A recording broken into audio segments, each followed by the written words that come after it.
Pemirsa, persiapan pelaksanaan upacara Karya Ida Betara Turun Kabeh di Pura Agung Besaki sudah mencapai 80%.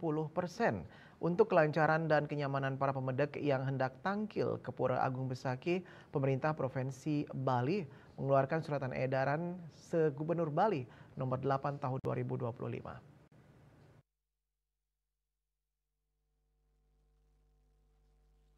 Dudonan pemargi karya Ida Betara Turun Kabeh pada tanggal 4 April 2025 melanjutkan bakti-bakti seni Pacang Munggah Ring Pura Penataran Agung.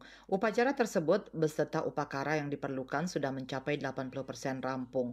Bertepatan pada tanggal 9 April tahun 2025, pada pagi harinya dilaksanakan upacara Nur Tirta dan sore harinya dilaksanakan upacara Nadunang Ida Betara dan 10 April 2025 akan dilaksanakan upacara pemelastian Ida Betara ke Toyosa dan keesokan harinya tanggal 11 April 2025 akan dilaksanakan Mepepada Wawalungan. Puncak karya Ida Betara Turun Kabeh akan dilaksanakan pada tanggal 12 April 2025 dan upacara penyineban akan dilaksanakan pada 2 Mei 2025.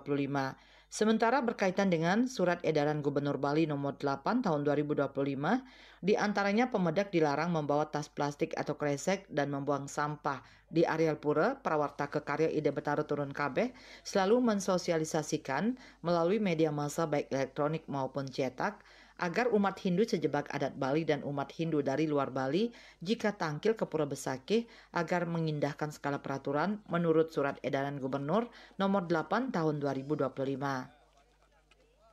Kaitan dengan surat edaran Bapak Gubernur Bali nomor 8 tahun 2025, tentunya Titian selaku Prawartake selalu menyosialisasikan, selalu menyebarluaskan melalui media, baik itu media cetak, media online, up di Mensos dan membagikan ke grup-grup itu baik MDA kabupaten, kecamatan, provinsi dan lain sebagainya, biar umat yang ada di seberang Bali dan umat Hindu yang tangkil ke Pura Agung Besakih mengindahkan apa menjadi surat edaran nomor 8 tahun 2025 punika.